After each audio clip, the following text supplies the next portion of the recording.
It's Steph Davis here from flipthiswholesaler.net, and it's Saturday afternoon today, and I have another Saturday afternoon reader mail for you. My question today comes from Robert. Robert writes, "Hey Steph, you mentioned on your blog that sometimes you will tell your buyers about an REO deal before you actually have it under contract. When you do this, what exactly do you tell them? Aren't you afraid they will go around you and cut you out of the deal?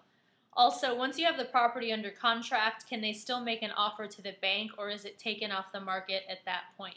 Thank you, Robert." All right, so I do sometimes, well, when I was first getting started, I didn't have money for a deposit for bank-owned properties. They usually ask for $1,000 minimum.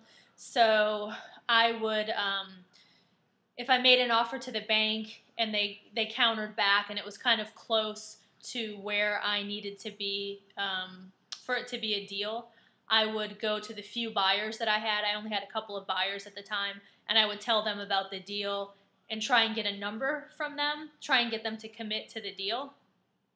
And then, if they liked the deal at that price, I would go back to the bank and try and, negotiate and get it at that price. And then that way, by the time the bank sent me their addenda and everything was signed, I was able to get a deposit from my end buyer and then use that deposit to give to the bank. So at the time, I really didn't have another choice. So if they were to go, if they were to have gone around me, I mean, there's not a whole lot that I could have done about it. I mean, it was either do it that way or not do it at all, because I really didn't have the $1,000 for a deposit. So none of them ever went around me, though, and I still, even now, I still do that. I have buyers that I work with that I've been working with for the last couple of years, and I just have no, like, if I'm getting, I'll give you an example. I have one guy who will buy 2-bedroom, 1-bath homes. He'll buy frame homes. He'll buy houses in the hood. So he'll buy a 2-1 frame with like 600 square feet in one of the worst parts of Tampa, if the price is right. And there's not a whole lot of people. He's like the only guy that I know of right now that is buying stuff like that. Most people, first of all, they don't want to be in the ghetto.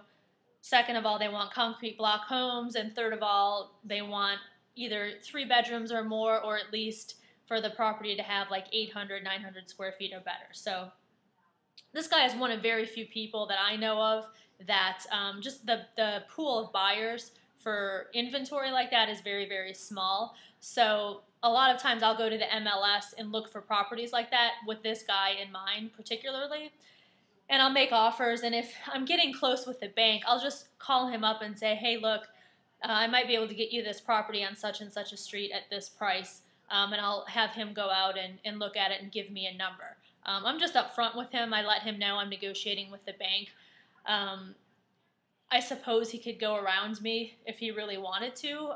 However, I'm a lead source for him. I'm a source of deals for him. So for him to cut me out of the deal to save a couple $1,000s, it would be like shooting himself in the foot. Because I'm out there hustling. I'm out there making offers. If you guys are, any of you guys are going after REOs right now, there's a lot of competition. It's not like there's just great deals hanging out on a REO tree that you can just pluck off. I mean, there's a lot of competition, and it takes skill to be able to get good deals off of the MLS, or from anywhere for that matter. So for him to, or any of my buyers, especially my good buyers, my repeat buyers, that have been, I've been selling them deals for the last couple of years, they have it would just be like basically screwing themselves over to go behind my back and cut me out of a deal. So I have no problems telling these guys, if I'm getting close on a deal. And that guy in particular, the guy who will buy the 2-1 frames in bad neighborhoods, if I can't sell it to him, I'm not going to try and put it under contract and find another buyer for it, because like I said, the pool of buyers for properties like that, even if they're really cheap, there's just not that many people going after that type of inventory. So I would rather just, take the chance, which I actually don't even consider it a chance, because I know he's not going to go behind me. But I'd rather just know from him up front before I go through the hassle of signing all the addenda with the bank and putting it under contract and then going to him and have him say, no, I'm not interested. So that's how I do it. I know a lot of people think that I'm nuts for doing it that way because, they say never give out an address to your buyer unless you have it under contract. Well, I haven't been burned yet. I'm not saying it can't happen or it's not going to happen or it won't happen to you, but that's how I do it. And as far as, I think I've covered this already, but what I tell my buyers if I'm doing that, I'm just honest with them. I just say, look, I'm negotiating. I almost have this deal wrapped up with the bank. I can probably get it to you for this price. Are you interested? I'd rather just be upfront rather than say, yeah, I already have this property locked up. Are you interested? And then have them say yes, and then me not get the deal, or have somebody else come in and make an offer for whatever reason the bank doesn't accept my offer, and then have to go back to them and say, just kidding, sorry to waste your time. So, and then Robert's last question was, once you get the property under contract with the bank, can other people still come in and offer on it? And once everything is signed off by yourself and the bank, once the bank signs the addenda and signs off on everything, then the property is taken off the market. The realtor will move it to, and where I'm at anyway, it goes from active to pending, that's called, which means it's under contract. So once the bank signs off on everything, then you don't have to worry about people coming behind you and making an offer. Now, in some of the bank's addenda, it does say in there that if the bank approves your offer verbally, that they can still accept other offers. I've actually never had that happen to me, but I do know of a couple people who have had, one guy in particular who had the bank accept his offer verbally, and I think he was going to make, it was a really good deal. I think he was going to make 10 grand or around there.